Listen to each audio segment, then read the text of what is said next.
Hi,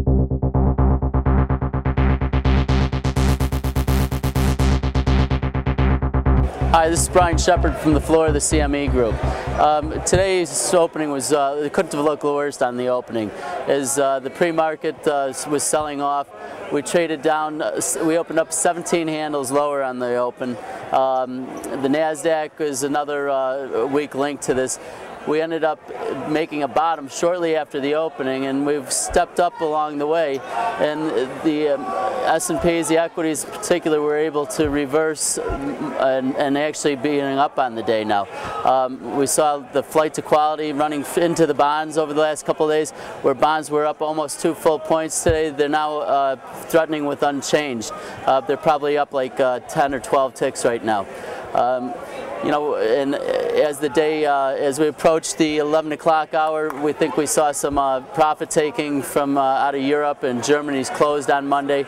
So I think that helped to bode well in the oversold conditions that we've seen the last few days.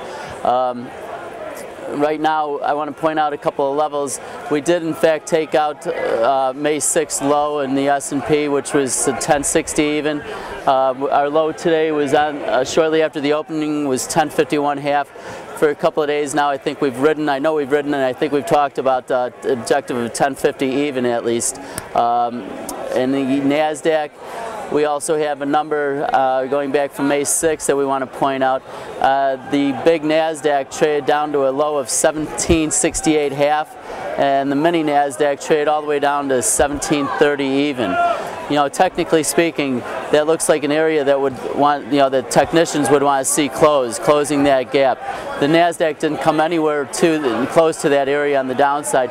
The low in the NASDAQ is 1767 even. So they did in fact test their May 6th low, but as I said, the gap is still there. It's something to keep in the back of your mind.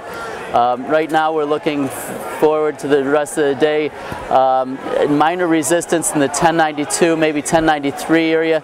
I think the objective, if they can keep the market up, would be a 1097 area, and maybe possibly up to the psychological number of 1100 even. We really haven't heard any big news today. You know, Goldman, you know, was rumored this morning to be settling their deal with the SEC, and that put Goldman up on the day. The financials were up on the day.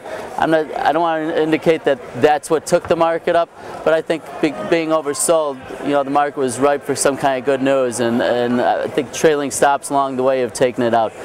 So at some point today, we put out a pivotal area at 1073, I believe, 1074 area. We still would think that would be key on the day's close to stay above that. And from this point, we look for 1074 up to 1097 even in the June S&P. Have a good weekend. Talk to you next week.